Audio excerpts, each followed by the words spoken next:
ఈరోజు ఒక trolling material ఎవరైనా ఉన్నారా అంటే జగన్మోహన్ రెడ్డి గారు అనేది క్లియర్గా అర్థమవుతుంది. ఎందుకు ఈ మాట అనాల్సి వస్తుందంటే నాకు త్రివిక్రమ్ గారిది ఒక డైలాగ్ చాలా ఇష్టం. ఒక బూతు మాట మాట్లాడి ఆ పూటకి నవ్వించవచ్చు, కానీ కాసేపు ఎంత హేళనగా అయిపోతాడు వాడు. అదే ఒక మంచి మాట చెప్తే అర్థం కాకపోవచ్చు, కానీ ఇంటికి వెళ్ళే దారిలో అయినా అర్థమైన తర్వాత వాడు తిరిగి కాల్ చేసి అభినందిస్తాడు. సో కొంచెం లేట్ అయినా పర్లేదు మంచి మాటలు చెప్దామనే వర్షన్ పవన్ కళ్యాణ్ గారిది. ఇంతసేపు విధానపరంగా మాట్లాడాలి, రాజకీయాలు హెల్తీగా ఉండాలి, కన్స్ట్రక్టివ్గా క్రిటిసిజం ఉండాలి అని.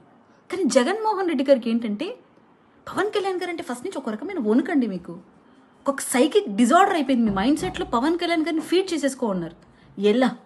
ఎలాగైనా పవన్ కళ్యాణ్ గారిని టార్గెట్ చేయాలి. గత 5 ఏళ్ళుగా మీరు చేసింది అదే. అసెంబ్లీ మెట్లు కూడా నేను ఎక్కనివ్వను అన్నారు. తన్నుకుంటే వచ్చాడు అనుకోండి, అది వేరే విషయం. ఇప్పుడు పవన్ కళ్యాణ్ గారిని క్రిటిసైజ్ చేస్తూ మాట్లాడుతున్నారు.